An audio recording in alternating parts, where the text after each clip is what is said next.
سورہ شعراء آیت نمبر 63۔ فَأَوْحَيْنَا إِلَى مُوسَىٰ أَنِ اضْرِب بِّعَصَاكَ الْبَحْرَ فَانطَلَقَا فَكَانَ كُلُّ فِرْقٍ كَالطَّوْدِ الْعَظِيمِ۔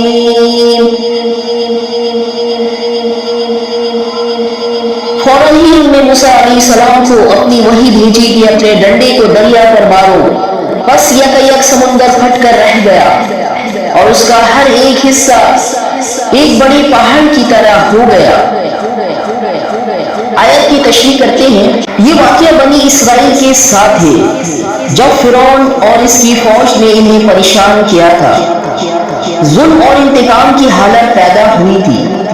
اللہ تعالیٰ نے موسیٰ علیہ السلام کو نجات کا راستہ دکھایا۔ یہ آیت اس نجات کے معجزاتی واقعہ کی وضاحت کرتی ہے۔ کلام اللہ کا حکم اور عمل۔ اللہ تعالیٰ نے موسیٰ علیہ السلام کو حکم دیا، اضرب بعصاک البحر، اضرب بعصاک البحر، یعنی اپنی لاٹھی عصا سے سمندر پر مارو۔ یہ حکم ایک آزمائش بھی ہے اور ایمان کی تقویت کا ذریعہ بھی کہ انسان اللہ کے حکم کے ساتھ ہو کر حرکت کرے، نہ کہ اپنے اندازے اور وسائل کی بنیاد پر۔ معجزہ کا ظہور۔ موسیٰ علیہ السلام نے حکم کے مطابق لاٹھی ماری تو سمندر دو حصوں میں تقسیم ہو گیا۔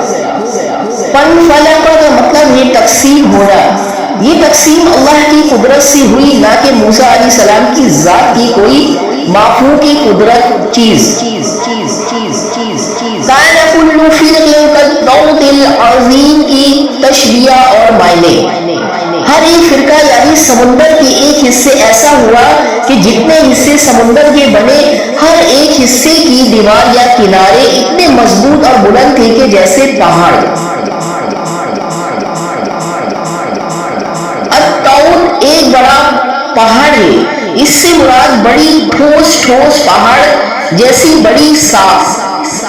یہ تشبیہ تاکہ لوگ سمجھ سکیں کہ یہ راستہ نہ کوئی معمولی شگاف تھا، نہ کہ معمولی پانی کی دیوار، بلکہ بہت بڑے پیمانے کا واقعہ تھا۔